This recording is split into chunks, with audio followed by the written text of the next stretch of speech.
It's the state of the dungeon. It's a video that Rob does about his games. Yeah! Hello, ladies and gentlemen, boys and girls, children of all ages. I am Rob, and this is my State of the Dungeon address. This State of the Dungeon address is partially also brought to you by Magic, our mascot kitty, who is, very happy to see you as well. So, this is the State of the Dungeon address that took place on the 2nd of June in the year 2022. The game was 5th edition Dungeons & Dragons. We're playing on the Dragon Heist story path. Yes, aren't we? Aren't we? Yes, we are. And all players were in attendance, although the player of Samuel was playing remotely due to health concerns. Hi. Yes, I'm happy to see you too. So, when we started the game, it was at the aftermath of the battle that the game had wrapped up in the previous session, wherein the players had just gotten finished trouncing a number of scarecrows, which eventually turned into a struggle against some elemental foes. So, the party did pretty well. A couple of people were hurt. Some of those creatures did manage to score a couple of blows, but nothing the party was in dire danger over, as they are becoming accomplished young adventurers. So after getting the adulation of the peasants who stuck around to watch, the group decided to carry on with their business after thoroughly looting all the remains.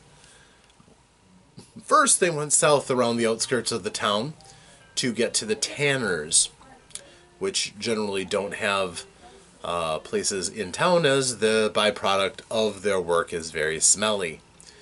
So they had the steer hide that they had from slaying the bull that had attacked them because of the Zentarum, and along with the meat, they did pretty well.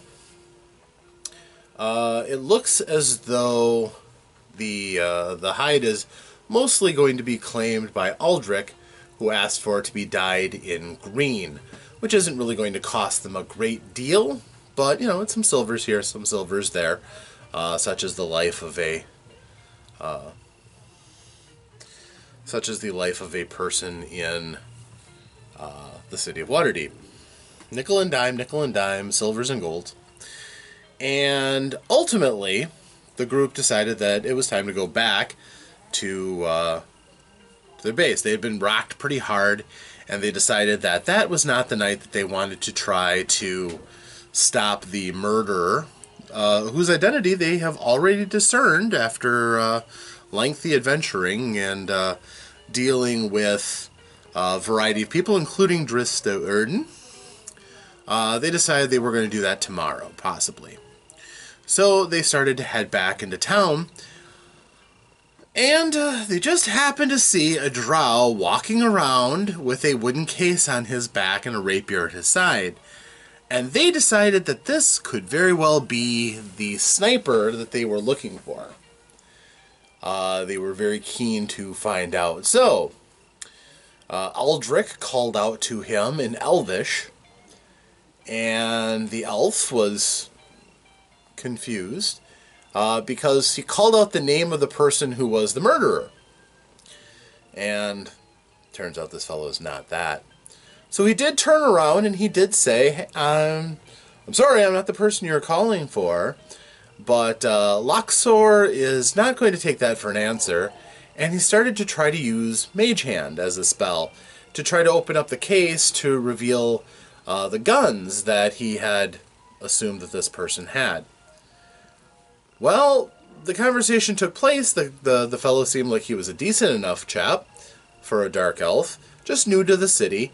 And at that time, Luxor opened up his case and out dropped a harp, not a gun. I believe the drow did identify himself as a bard. So this harp is very, very nice.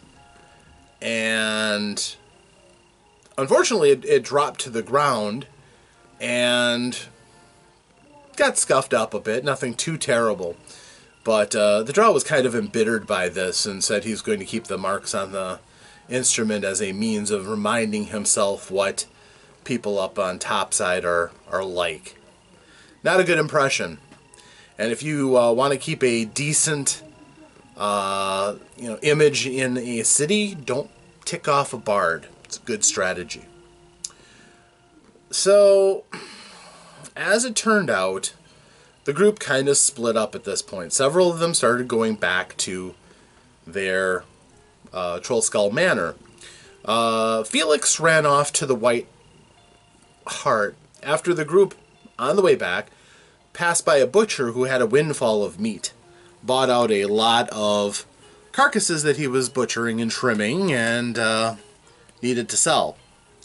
Well, of course, the group was going to take advantage of that because they're going to need meat at some point, and they just got a nice little stone that radiates cold that can turn the lockers in their kitchen into cold freezers, or at least storage.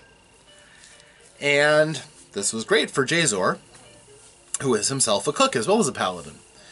So they took advantage of the windfall, and Felix was actually being charitable. He ran over to the White Hart, who, if you remember, was a restaurant that's on the trade route through the center of town, the Spine. And he told them that, yeah, this butcher has a lot of excess meat they're going to need, and your hunters haven't brought you your game.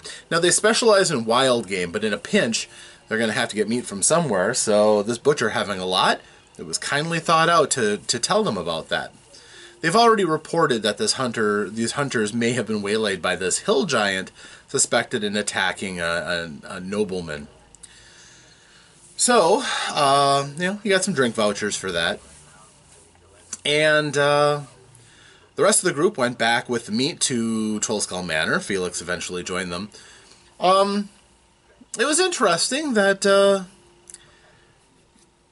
you got to see a little side of Luxor. He trailed the Drow Bard. Using his mask of many faces, he can tail people very effectively. And he eventually found that he went to dockside and was trying to find lodging because he is not from the town. And the only place he was able to find was this run-down old house on a wayward street in the Sea Ward. And Luxor got to watch his pitiable kind of negotiating for a room and taking a little attic to give the widow who lived there some extra money. Not a tavern, not an inn, nothing like that. Just a place to hang his head where he can be kind of safe. And Luxor actually even slipped a gold piece into the window venting of the attic for him. So it was kind of a nice gesture. As a person who'd been on the harsh side of an uncaring world. It was nice. So the group gets back together again. They talk to Maximilius, their live-in halfling sorcerer. And he tells them that the day had been fairly boring. The boy, Pip, was nowhere around.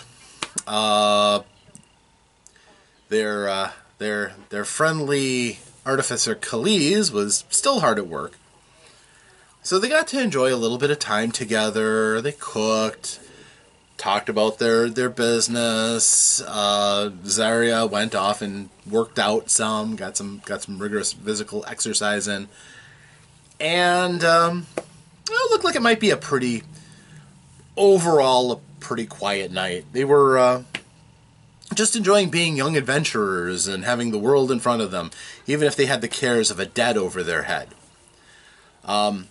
It should be noted, I think, that even though they have a large debt on their head, they really haven't been all that ambitious about going out and trying to find money.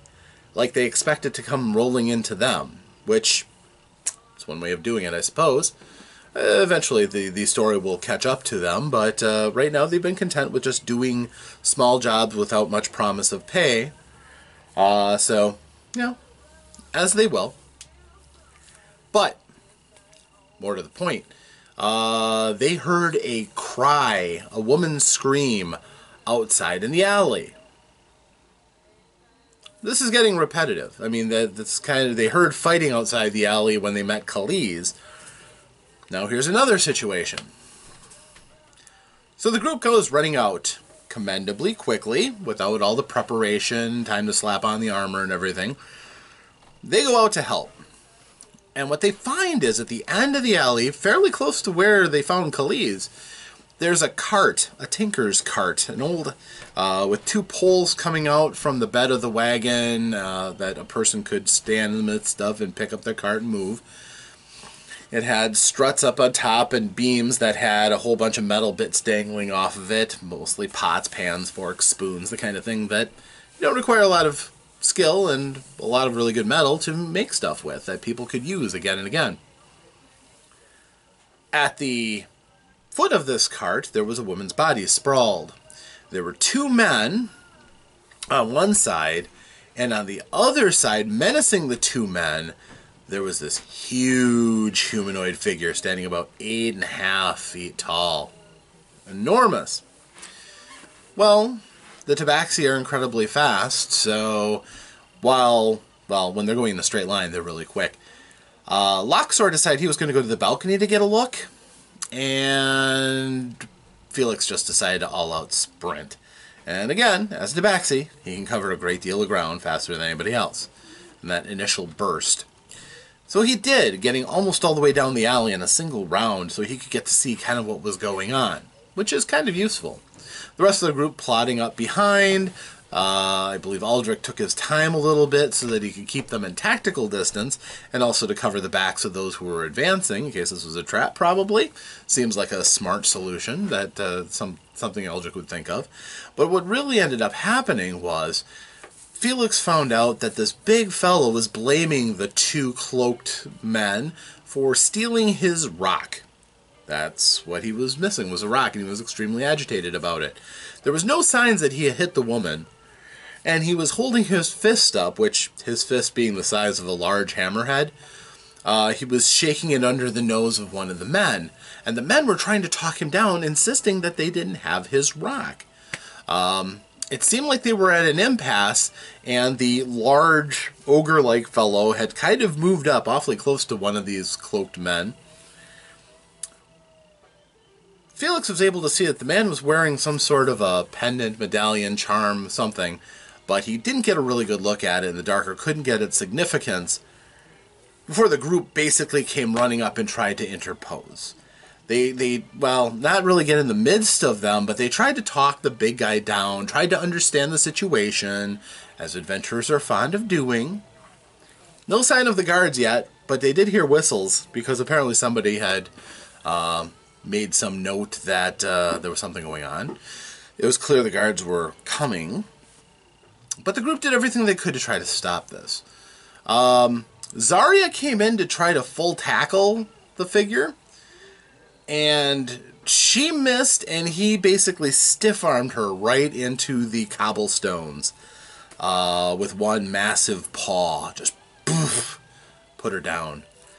That gave the rest of them pause for thought. Zarya is awfully strong, so obviously he is possessed of very big mass and significant strength.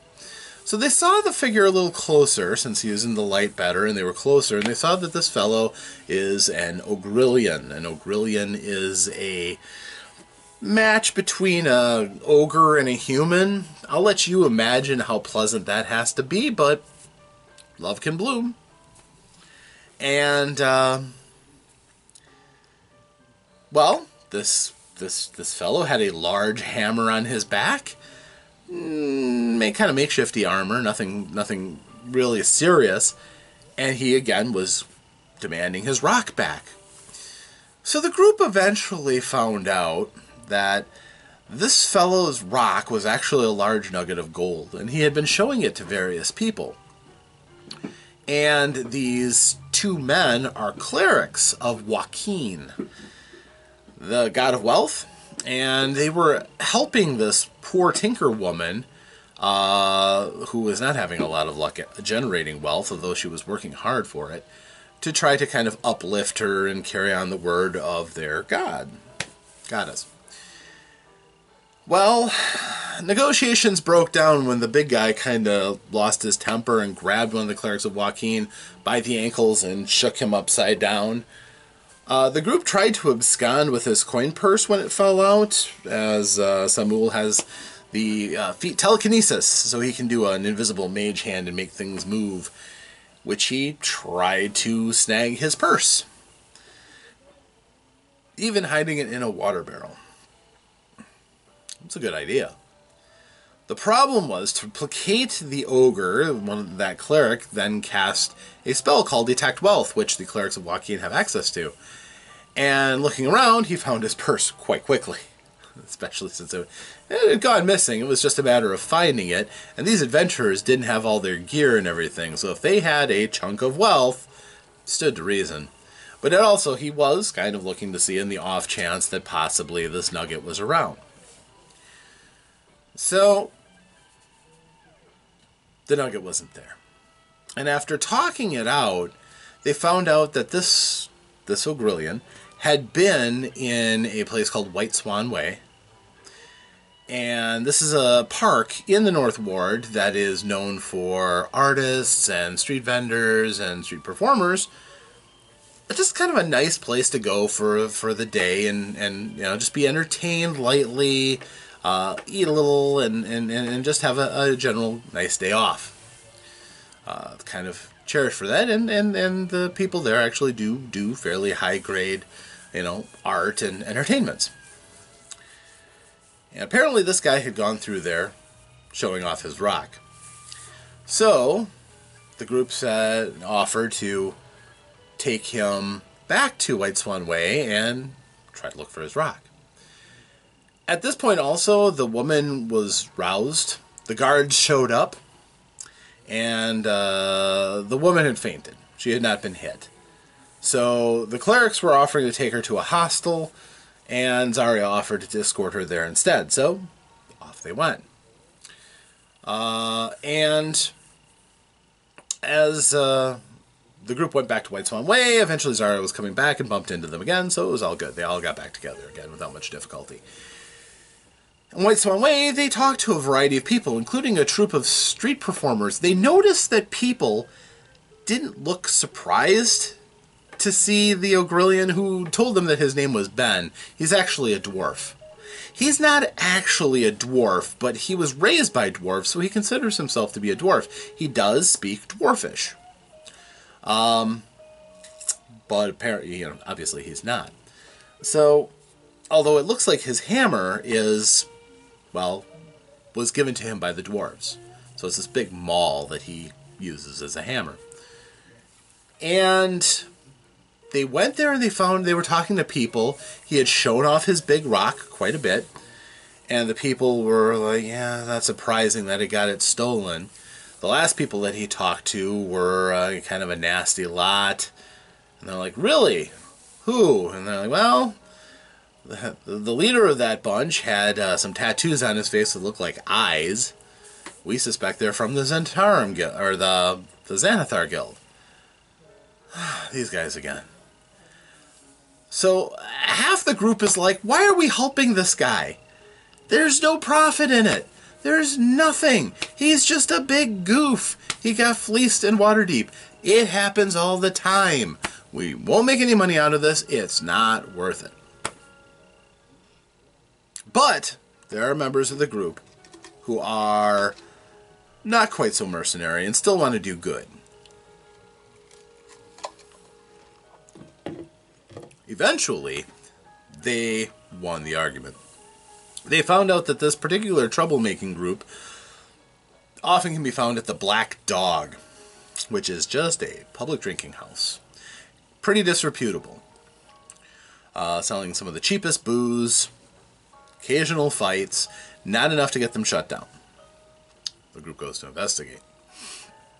As is fairly common for adventurers in situations like this, where you want to actually nab somebody, and himself a veteran of many nabbing the bad guys, at least the player-wise. Loxor went around to the back to go and make sure that any rear entrances were covered. And to that end, he barricaded the back door out for the common area, And there was also a back door to the kitchen area. That's where he chose to go and look. What he saw when he walked into the back of the kitchen repulsed him. He saw two people, one of whom was kicked out of the Cooks and Chefs Guild because he used questionable meat. They were making pies with rat carcasses, and they found strings of rats up hanging off the rafters. Apparently they did this a bunch. Free meat, you know? So they had all these pies laid out. The place was also dirty. Jazor was disgusted. So that didn't help his diplomacy very much. And these cooks weren't happy to see him either. The one who had been kicked out, he actually recognized him. So he knew the gig was up, and they were going to have to do something. Well, at this time, the group went in and they saw Tattoo Face along with his friends, two of whom were throwing darts at a mark on the wall. The other three were sitting around his table, and then the leader himself. They decided that let's just let Ben handle this diplomatically. So they move up, and Ben starts talking. The big guy barely doesn't deny anything. He just said that the Rock wanted to come home with him. So he used it to buy everybody a round of drinks, meaning that he had already used it to pay for the alcohol of this place. Well, as that turned out, that didn't make the group very happy, but it did make the opportunists of the group kind of happy. Luxor moved up to the bar and using super stealth, ridiculous levels of stealth, quite honestly. He snuck up to the bar, jumped over the bar, found out where their lockbox was, which was actually chained to the bar, and he found the rock, which was a lump of gold, which he calculated about 150 gold. So it's a nice prize. Luxor wants it for himself. So, what's the plan? At the same time, Samuel, who again, just joined up this group. He still doesn't have a share in the bar, and is just kind of with the group at this point. He also slides up to the bar, and he decides to chat up the bartenders. And he asks about, trying to negotiate for the rock to be returned to Ben without recompense, as the good thing to do, which is not the kind of thing a shady bar is usually prone to doing. And it wasn't going well, especially since the barmaid wanted, as a reflex, as the rock was being brought up and it was out in the open because it didn't fit in the lockbox, she was a little bit nervous that it was just sitting there, causing her to look down at the same time that Luxor is palming it. And, well, she saw him. Don't care how good your stealth is, if I'm looking straight at you and you have no cover, odds are pretty good you're going to get spotted. I don't know how I would have made it if he rolled a 20 and she rolled a 1, but that wasn't the case. He didn't roll that great at disadvantage, and she rolled quite well with advantage, so he got spotted. He quickly, because he said he had his head under his hood, he made his face look like that of the drow bard that he had seen, and he vaulted over the bar and ran off with the kind of speed that a tabaxi runs off with. So he dashes away. And he actually gets away because the bartender who was alerted and went after him with a hammer, he used his Mask of 1,000 Faces, and the guy did not recognize him. He made a brilliant cover roll, and the guy went off. But that didn't stop the violence at the bar. No, sirree, it did not. Then began a period of, well, let's just say the group had some pent-up frustrations they wanted to give off. And Zarya, again, she loves the violence parts. And so Tattoo Face was just being surly. He was going to hit Ben with his axe, which was poison, they quickly noted. Ben was not impressed by that, reached over, grabbed the axe, and he broke the haft off just below the head. So the head drops to the ground, and now the guy is just holding a stick. Not so good. This was enough to get most of the goons spooked. The guys with the darts, nope. They took off for the kitchen. Two of the other guys who were standing there, the Xanathar thugs, they looked the fully, granted the party wasn't wearing armor, but they looked like tough customers. They had at least a wizard on their side. They bolted. And only one guy stood with his boss. Although, after a round, he just tossed him the short sword and said, "Here you go, boss. Good luck," and took off himself. So, how that all ended up. The two goons with the darts ran into the kitchen. Well, Jazor was there getting ready to confront the cooks, who pulled out butcher knives and cleavers and got ready to advance. You didn't have to tell Jazor twice. He advanced up to where they were all in range and used his cold breath weapon, which was enough to drop the two cooks, but not the two dart thugs. Then, because the chefs had thrown cleavers, he grabbed a cleaver himself. Now remember, he's a dragonborn with a 20 strength. He wasn't wearing any armor, and he said wasn't wearing a shirt either. Okay? So he is ripped. Absolutely peak perfection. And he's got a bloody wound in his arm that he just plucked a cleaver out and is advancing. He got an intimidation check. Those poor goons rolled a 1. They surrendered. They immediately dropped down and submitted. And at this point, Aldrich ran into the kitchen to tell him, "Hey, the fight is start." "Oh, you've got this taken care of," which he did. Also funny, starting out the combat, which was great. There was a usage right off the bat in the previous fight of a sleep spell that affected nobody because the dice were really bad. Aldrich gets that sometimes. This time, I don't think he ended up casting a single spell. He was there witnessing, he was there making sure nothing went really wrong, but he didn't have to do anything but be cool with everybody else. Felix, on the other hand, decided he was going to try to stop the 3 goons who were running for the back door. He didn't know that there was a rain barrel in front of the door that Jazor had just helpfully put there to block it up. So he does his tabaxi leap, doing this beautiful flying attack. Misses. Plows into the table next to these guys. That didn't go as planned. Probably didn't look as graceful as he was hoping. So the next step was he was going to try to stop these goons. He grabbed part of the table that he had broken when he landed on it and tried throwing it.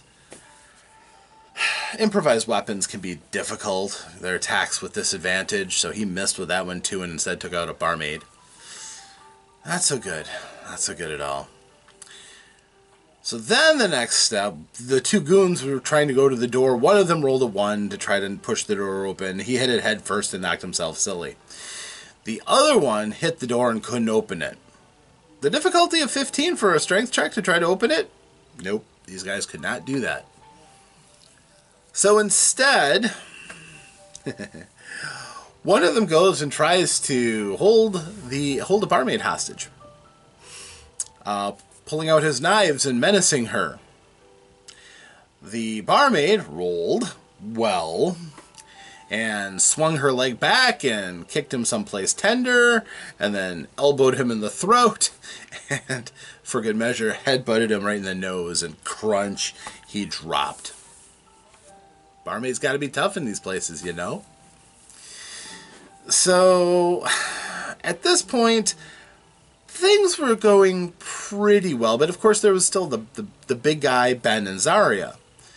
Well, Tattoo Guy didn't have his weapon anymore, but he did have a short sword. He did try to attack. Probably not his finest moment, because What ended up happening, Zarya tried nailing him, and she hit and hurt him a bit. She was getting all of her rage going and everything. And then the big guy just kind of grabbed him by his shoulder blades and dropped down and buried his knees into the small of his back. Which, yes, is a pro wrestling move called a backstabber, but it's still freaking cool when you're an O'Grilly and you can do things like that to people. And he kept the grip on his collarbone. You know, if you've got this right here, you dig your hand in there and you could make somebody's life pretty miserable. So he held this guy down, and eventually Zarya just knocked him out. Pretty brutally. To be said, to be fair. She has a talent for violence. So, after that happened, there really wasn't much fighting left to do. And quite honestly, people were now more worried that the guard were going to come, because yet another fight at the Black Dog. So the group left before anything too bad happened, and when the guards finally did show up, it was more, "Hey guys, how you doing?" The group's like, "Hey, you should check that place out. They got rats in their kitchen, like to feed people and stuff." So, dishing out a little justice, they walked away with 9 coin pouches, which, from all of these thugs, that's more than they should have had. More than 1 purse each. So clearly they'd been on a night of larceny themselves or something. But they ended up with a fairly decent haul for walking out, and they also found out that the axe head that Ben had broken off of the axe, the head itself was magical. So that's not a bad thing either. They took Ben back to Troll Skull Manor, and Ben had a little trouble getting through the door, but nothing too serious. And they had a drink, and they talked, and Ben told them that he had gotten his rock because he helped a noble who was being attacked, and Ben cleared house, and this noble gave him this rock as a gift of gratitude. So he kind of misses it as a trophy. He's a little sad that he didn't get it back. The group promised to help as they could, and then the big debate started. What do we do with Ben? Ben has no home. Ben is in the city. Ben can probably sleep under something, get enough cover and everything, but, you know, he's homeless and they feel for him. Also, he is 8.5 feet tall. He'd make a brilliant bouncer. Who's going to start a fight with a person like that? Just looking out for violence. So, technically, you know, some people are thinking, hey, despite the fact that several people, including Maximilius, looked at him and goes, "No, you should not be adopting anybody else." It's becoming kind of a thing. So right now they're discussing about whether or not to keep Ben. Ben hasn't been asked yet what he thinks about it, which could surprise all of them, possibly. Who knows? But another fun night in Waterdeep. And I'm just going to post this up, that I certainly hope that if any of the players who are used to plots being driven at them lightning fast and basically being led through the adventure without really taking any deviations because they have to save the world or they have this, I hope that anybody who is getting itchy feet and feeling like it's less than an awesome experience can learn to just kind of enjoy being a cool fantasy character in a fantasy world and make of it what you will, because there is a story, and it will be coming soon enough. And there will be times when, you know, maybe you might think, gosh, I wish I could do something that I really wanted to do, like make this or buy this or something. And you remember these times because, you know, those are the opportunities where you really can get those things in place where you can build up your characters and find attachments and do things that are exciting and cool that'll carry your character forward to where you are really powerful, but everything is in front of you because the story is present and you must go on. So, that's my State of the Dungeon address, and I hope you enjoyed that. If you do, continue checking back, and we will have more detailing the ongoing adventures of Zarya, Aldrich, Luxor, Jazor, Felix, and Samuel. Until next time, thank you, and farewell.